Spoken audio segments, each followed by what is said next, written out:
ॐ भूर्भुवः स्वः तत्सवितुर्वरेण्यं भर्गो देवस्य धीमहि धियो यो नः प्रचोदयात्। ओम विश्वानि देव सवितर्दुरितानि परासव यद्भद्रं तन्यासुव। आज पांचवा दिन यज्ञ हुआ ना कि छठा दिन हुआ? छठा दिन। छठा दिन यज्ञ संपन्न हुआ। हाँ, यज्ञ छठा दिन है, कथा का 7वां दिन है। यज्ञ अगर आप ध्यान से कर रहे होंगे तो आप अपने यज्ञ कुंड को एक बार गौर से याद करिए। जिस यज्ञ कुंड पे बैठ करके हम लोग यज्ञ करते हैं, उस यज्ञ कुंड को 3 मेखलाओं में बांटा गया है। यज्ञ कुंड की प्रथम मेखला काले रंग से रंगी गई है, दूसरी मेखला को लाल रंग से रंगी गई है, तीसरी मेखला को सफेद रंग से रंगी गई है। उसमें भी क्रम है, विधान है कि नीचे वाला मेखला काला होगा, बीच वाला लाल होगा, ऊपर वाला सफेद होगा। यही है ना यज्ञशाला में बना हुआ। अब इसको अगर आप क्रम उल्टा कर देंगे तो क्या चलेगा? लाल नीचे होता, काला ऊपर होता, सफेद बीच में होता तो क्या दिक्कत होती? ये जो रंग चढ़ाया गया है वो इसलिए नहीं चढ़ाया गया है कि देखने में यज्ञशाला सुंदर हो। वो तो लगता ही है, रंगा पुता यज्ञशाला सुंदर लगेगा ही, पर उस रंग का क्या विधान है और क्यों ये क्रम रखा गया है, ये ऋषियों का संदेश सुनिए। ये यज्ञ कुंड हमारे जीवन का प्रतीक है। हम आप सबका जीवन भी एक यज्ञ है और इस जीवन की भी 3 मेखला है। एक को सतोगुण कहते हैं, एक को रजोगुण कहते हैं, एक को तमोगुण कहते हैं।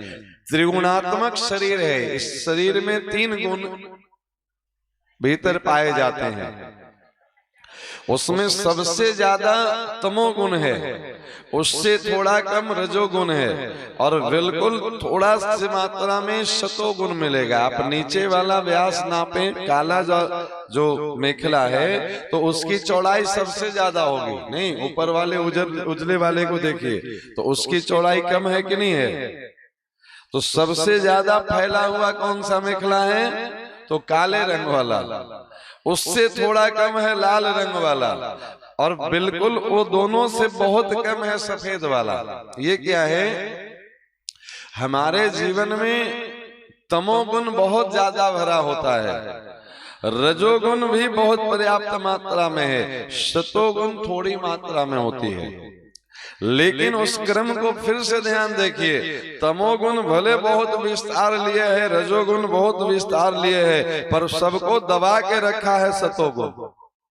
नहीं, नीचे बहुत बड़ा मेखला बन गया, बीच वाला और बड़ा बन गया, लेकिन सबके ऊपर कौन है?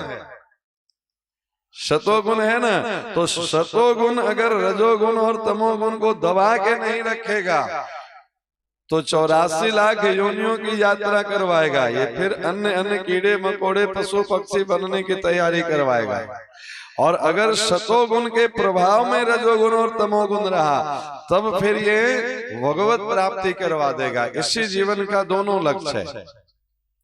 अब ये सतोगुण क्या है, रजोगुण क्या है, तमोगुण क्या है, इसको थोड़ा समझें बस 5 मिनट में। सतोगुण मतलब सत्य का गुण, परमात्मा का गुण। सत्य स्वरूप परमात्मा है। सच्चिदानंद रूपाय विश्वोत्पत्ति आदि हेतवे तापत्रय विनाशाय श्री कृष्णाय वयम नमः। गायत्री माता के बारे में भी गाते हैं, शाश्वत सतोगुणी सतरूपा। ये सतोगुण से भरे हुए हैं और सत्य स्वरूप है मां। शतोगुण जीवन में कैसे बढ़ेगा? तो जब आप दैनिक आहार लेते हैं, उसी दैनिक क्रम में कोई पर्व आता है, एकादशी आ गया, तिरोदशी आ गया, छठ व्रत आ गया, तो उसमें आपका आहार बदल जाता है। बदलता है कि नहीं बदलता है? आज एकादशी है तो अन्न नहीं खाएंगे, क्या खाएंगे? फल खाएंगे। क्या मतलब हुआ उससे? जब खाना ही है तो अन्न खाएं या फल खाएं, दोनों में अंतर क्या होगा? यही अंतर होगा। फल खाने से शतोगुण बढ़ती है जीवन में, अन्न खाने से रजोगुण बढ़ती है जीवन में, और मांस मदिरा का सेवन करने से तमोगुण बढ़ती है जीवन में। जैसा खाए अन्न वैसा बने मन, जैसे पिए पानी वैसे बने वाणी।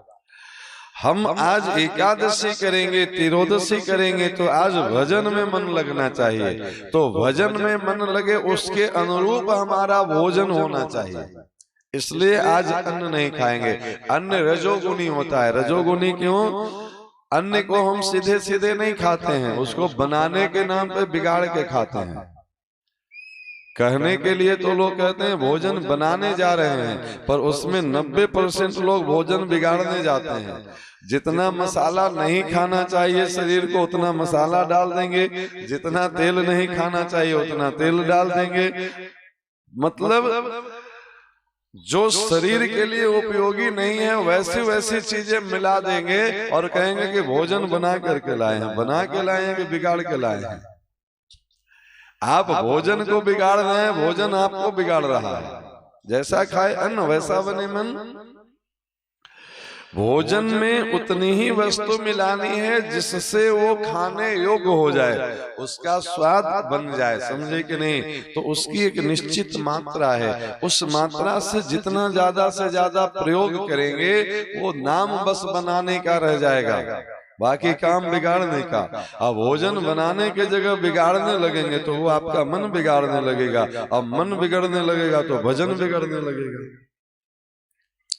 एक व्यक्ति को डॉक्टर बोले कि हल्का भोजन किया करो, तुम्हारा पाचन शक्ति थोड़ा कमजोर है, तो वो सोचने लगा कि भारी क्या है, उससे हल्का होगा वही खाएंगे। तो सबसे भारी क्या है? पृथ्वी भूमि है ना जी भारी, उससे हल्का जल है ना।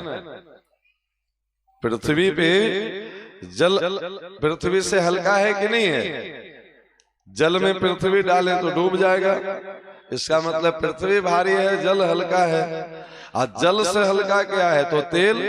जल को तेल पर डालिए तो वो तैरता है। तो जल से हल्का तेल है कि नहीं है? और तेल से हल्का क्या है? कचौड़ी, वो तेल पे भी तैरता है। समोसा, तो सबसे हल्का भोजन बोले हैं डॉक्टर साहब, तो खूब कचौड़ी समोसा छान के खाओ, हल्का भोजन। अरे जो तेल के ऊपर भी तैरता हो, तेल से भी हल्का, पृथ्वी से हल्का जल, जल से हल्का तेल, तेल से हल्का समोसा। अब ऐसा दिमाग लगा करके हल्का भोजन खाइए तो स्वस्थ रहिएगा कि बीमार पड़िएगा, ये भगवान जाने या डॉक्टर साहब बताएंगे। नहीं, हल्का भोजन है ना जी। एक डॉक्टर साहब बताए कि देखो तुम बाहर का सामान मत खाया करो, तो वो व्यक्ति समोसा लाया निकाल करके और उसका ऊपर वाला छिलका हटा दिया, बीचे का वो आलू खा रहा था। बोला बाहर वाला मना किए, भीतर वाला थोड़े, तो भीतर वाला तो खा ही सकते हैं। ये क्यों है? ये हंसाने के लिए नहीं कर रहे हैं। आपका मन अभी रजोगुण तमोगुण से भरा हुआ है, तो ये सुख सुविधा तरह तरह से निकाल लेता है, ढूंढ लेता है। हमारे साधु संतों के जीवन में देखिए तो सब सामग्री रहते भर में त्याग पूर्वक जीवन जिए हैं। क्यों? क्योंकि जब तक सतोगुणी मन नहीं होगा तो सत्य स्वरूप परमात्मा नहीं मिलेंगे। रजोगुणी तमोगुणी शरीर से सतोगुणी परमात्मा की प्राप्ति कल्पना कर सकते हैं, स्वप्न देखने में कोई हर्ज नहीं है, पर वो स्वप्न पूरा नहीं होगा। समझे कि नहीं? शतोगुनी परमात्मा को धारण करना है तो ये शरीर को शतोगुनी बनाना होगा, और शरीर शतोगुनी तब बनेगा जब इसका भोजन शतोगुनी बनेगा, और भोजन शतोगुनी बनेगा तब विचार शतोगुनी बनेगा, विचार शतोगुनी बनेगा तो कर्म शतोगुनी बनेगा, और कर्म शतोगुनी बनेगा तो भक्ति शतोगुण में लगेगा, और कर्म भक्ति विचार मिल जाएगा तो भगवत प्राप्ति होगी प्यारे। ये है इसका विधान। और ये अगर सफल हो गया तब आपकी यज्ञ में अग्नि प्रदीप्त होगी। अग्नि क्या है? नारायण है, यज्ञ नारायण। फिर इसी जीवन से अग्नि प्रकट होगी, नारायण प्रकट होंगे। यज्ञशाला की अग्नि घर से नहीं आती है, यहीं से प्रकट होते हैं। भीतर से प्रकट होती है कि नहीं होती है? आपके भीतर ही नारायण बैठे हैं। आप इस कुंड को, इसमें रजोगुण तमोगुण को शतोगुण से दबाइए तो यज्ञ नारायण यहीं से प्रकट होंगे। राम कहां से प्रकट हुए थे? कौशल्या के गर्भ से नहीं, यज्ञ के अग्नि से। प्रगटे अग्नि चरु कर लेने, भगति सहित मुनि आहुति देनी, प्रगटे अग्नि चरु कर लेने। वो यज्ञ से राम प्रकट हुए, भगवान यज्ञ से प्रकट होते हैं। होता है सारे विश्व का कल्याण यज्ञ से। भगवान को बाहर ढूंढते ढूंढते जीवन नहीं, जन्म बीत जाएगा, कुछ नहीं होने वाला है। भगवान जब भी प्रकट होंगे तो भीतर से प्रकट होंगे, क्योंकि वो पड़े हैं भीतर। आपको लग रहा है कि अग्नि और लकड़ी अलग है, हर लकड़ी में अग्नि है, उसमें बस अग्नि का स्पर्श करवाइए तो अग्नि के भीतर, लकड़ी के भीतर से अग्नि प्रकट होता है। और लकड़ी और अग्नि तब तक अलग अलग है जब तक, तब तक बात बनेगी नहीं। लकड़ी को अग्नि में डाल दीजिए तो लकड़ी नहीं रह जाएगा, वो भी आग ही बन जाएगा। जानत तुम्हें वही जावे। गायत्री माता को जान लीजिए तो गायत्री में बन जाइएगा। कृष्ण राम नारायण को जान लीजिए तो राम कृष्ण नारायण में समाहित हो जाइएगा। जब तक दोनों अलग है तो ये आग है, ये लकड़ी है। जब तक अलग है तो ये परमात्मा है, ये जीवात्मा है। एक बार उठा करके लकड़ी को आग में डाल दीजिए तो न आग रहेगी अलग, न लकड़ी रहेगी अलग। फिर एक बार ये जीवात्मा परमात्मा में प्रवेश कर जाए तो न जीवात्मा अलग, न परमात्मा अलग। फिर भक्त भगवान एक, साधक सविता एक। परम पूज्य गुरुदेव की वो ध्यान वाली बातें याद करिए। उसमें गुरुदेव कह रहे हैं कि बेटा चलो गति सूरज की ओर। तो गति सूरज की ओर क्या? पैदल चलिएगा सूरज तक, सीढ़ी लगाइएगा, कैसे जाइएगा? सूरज की ओर गति मतलब ज्ञान की ओर गति, प्रकाश की ओर गति। और यज्ञ का विज्ञान ये है, अगर चाहते हैं कि हमारे जीवन में अग्नि रूपी नारायण प्रकट हो तो अपने जीवन के तमोगुण को दबा दीजिए रजोगुण से, रजोगुण को दबा दीजिए शतोगुण से, और तब उसमें से नारायण प्रकट होंगे। आहार शुद्ध, सत्व शुद्धि। भजन थोड़ा कम भी बने तो काम चल जाएगा, पर भोजन शुद्ध नहीं रहेगा तो भजन नहीं बनेगा। प्रकांड विद्वान रावण स्वीकार करता है कि हो ये भजन न तामस देहा, तामसी आहार है, इसलिए भजन नहीं बनेगा इससे। रावण को पहले पता चल गया कि राम जो है वो भगवान है। खरदूषण मौसम बलवंता, इन्हें के हते बिना भगवंता। खरदूषण को जैसे ही राम समाप्त किए, सूचना मिली रावण को, रावण अलर्ट हो गया कि भगवान आ गए। नहीं, चौपाई का अर्थ ये है ना कि खर दूषण मौसम बलवंता। अरे खल दूषण मेरे जैसा बलवान था, इन्हें के हतई बिना भगवंता। इनको बिना भगवान के कौन मार सकता है? खर दूषण मारा गया मतलब भगवान आ गए। अच्छा, भगवान आ गए तो भगवान को समर्पण कर देना चाहिए था कि भगवान से लड़ाई करना चाहिए था? पता चल गया कि भगवान आ गए और फिर भी तैयारी कर रहा है युद्ध का, तो कारण वो खुद बताता है कि होए ही भजन न तामस देहा। हमें पता है कि भगवान आ गए हैं पर हमसे भजन नहीं बनेगा। क्यों? आहार तामसी है, लिखा हुआ है, उसी में पढ़ लीजिए। कहीं महिष मानुष दे नुखर अज खल निशाचर भक्षई। राक्षसों का भोजन क्या है? तो धेनु, गाय खाने वाला धेनु। कहीं महिष मानुष, कोई भैंस खा रहा है, कोई मनुष्य को खा जा रहा है। कहीं महिष मानुष धेनु, गाय खा जा रहा है। खर, गधा खा जा रहा है। अज, बकरी खा जा रहा है। कहीं महिष मानुष धेनु खर अज खल निशाचर भक्षई। भक्ष खाने वाले को ग्रंथ में निशाचर कहा, राक्षस कहा गया। राक्षस का कोई अलग से सिंह पूंछ थोड़े होता है, उसका जीवन, उसका चरित्र, उसका व्यवहार बता देता है कि ये देवता है कि ये राक्षस है। ऐसे आहार करने वाला स्वयं लिख रहा है, महापंडित ऋषि कुल का है, कुलस्थ उत्तम कुल कुलस्थ करनाथी। राक्षस के यहाँ जन्म नहीं हुआ है उसका जीवन राक्षस बन गया। क्यों? राक्षसी भोजन खा खा करके। और तब वो स्वीकार करता है, वही भजन तामस देहा। इस तामसी शरीर से भगवान भजन तो नहीं होगा, अब भले आप भगवान हो तो बने रहो, लीजिए। वो स्वीकार कर रहा है, भजन तब बनेगा जब आपका शरीर शुद्ध होगा, आपका पात्र बढ़िया है ना, तभी उसमें पात्रता वाली वस्तु टिकेगी। कमंडल में पहले से गोबर भरा हुआ है और आकर के भंडारा में कहिए कि महाराज इसमें प्रसाद डालो, तो भंडारे वाले भंडारी डालेंगे प्रसाद उसमें, कहेंगे पहले गोबर साफ करके आओ तब इसमें खीर मिलेगी। हम अपने शरीर को डस्टबिन बना करके रखे हैं, जो मिले सो कूड़ा कचरा इसमें डाल दो। अरे खाने के लिए भगवान ने इतनी सुंदर सुंदर वस्तु बनाई है। हमारी श्रेणी की जो चीज है हमें वो ग्राह्य करना चाहिए, समझे कि नहीं। मांसाहारियों की प्रजाति भगवान अलग बनाए हैं, शाकाहारियों की प्रजाति अलग बनाए हैं, पहचान बता देते हैं। आप मिला लीजिए कि किस वंश के हैं। मांसाहारी जीव का नाखून जो है सो नुकीला होता है। आप देख लीजिए बिल्ली का नाखून, शेर का पंजा, आजकल तो गूगल पे पता चल जाएगा कि उसका पंजा कैसा है। उसके नाखून बड़े बड़े और बहुत नुकीले होंगे, शिकार करने के काम आता है ना। मांसाहारी जीव जो होता है जीभ से चाट करके पानी पीता है। आप कुत्ते को पानी पीते देखिए और गाय को पानी पीते देखिए, तो गाय जो है सो वो सोख करके पानी पीती है और कुत्ता जीभ से चपर चपर करके चाट करके पानी पीता है। मांसाहारियों का श्रेणी बता रहे हैं। अब आप मिलाइए कि हम जो है सो उसके जैसे हैं कि हम इसके जैसे हैं। हमारा गुण गाय से मिलता है कि हमारा गुण कुत्ते से मिलता है।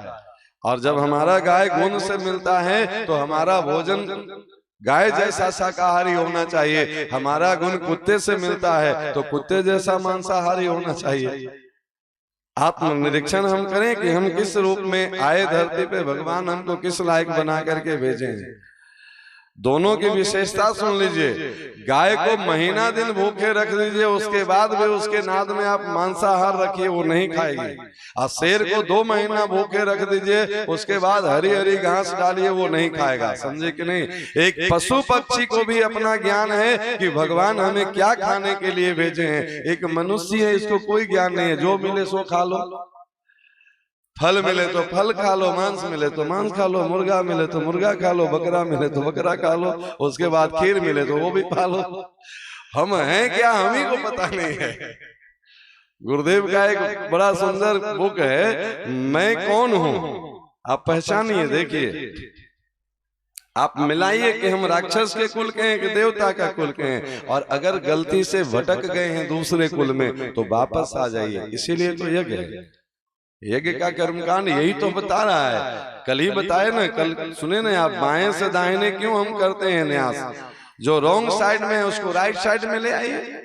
मुंह को भिंगाने से बाएं दाहिने कुछ होने वाला है। मुंह को धारण करिए कि ये बाएं साइड मतलब अभक्ष खा रहा था, इसको दाएं साइड, दाहिना हाथ को राइट हैंड कहते हैं ना। मुंह का प्रयोग क्या है, बोलना और खाना। हम अगर ऐसी बातें बोल रहे हैं जो नहीं बोलने लायक है, ऐसी भोजन कर रहे हैं जो नहीं करने लायक है, अब यज्ञ कर लिए, अब ये हमारा मुंह जो है सो बाएं से दाहिने आ जाना चाहिए। अब रॉन्ग साइड में नहीं जाएगा, अब अभक्ष नहीं खाएगा, अब ये प्रसाद पाएगा। ये है न्यास। तब समझिए कि न्यास एक बार में सद गया। न्यास मतलब धारण करना। इन अंगों में देवी गुण धारण किए हैं आप 6 दिन से, अभी और 3 दिन करेंगे। इसके बाद भी अगर इसमें दैवी पदार्थ चला जाए तो फिर बड़ा मुश्किल है, काम बनेगा नहीं। इसलिए अगर गलती रुलाती है तो राहें भी दिखाती है, जो कर ले ठीक गलती को उसे इंसान कहते हैं। अपनी गलतियों को ठीक करने में कोई अहंकार की बात नहीं है। देखिए, एक छोटी सी उपाख्यान के बाद कथा पूरी कर देंगे। अपने धर्म का दो रास्ता है सर जी। एक ले जाता है आपको रामराज के लिए तरफ, एक ले जाता है महाभारत की तरफ, और ये दोनों की शुरुआत एक ही घटना से होती है। एक देवर भाभी के प्रसंग से दोनों घटना प्रारंभ होती है। पूरे महाभारत की प्रसंग बस एक बात से हुई, जब इंद्रप्रस्थ का निर्माण हुआ तो इंद्रप्रस्थ को ऐसे डिजाइन किया गया था कि वहां जल स्थल दिखता था, स्थल जल दिखता था। दुर्योधन उसमें आया तो जल को स्थल समझ करके उसमें प्रवेश कर गया तो पूरा इतना पानी में चला गया, भीग गया। स्थल को जल समझ करके कपड़ा उठा करके चलने लगा। ये दृश्य ऊपर से झरोखे से द्रौपदी देख रही थी और वो हंसते हंसते एक बात कह दी कि अंधे का बेटा भी अंधा होता है।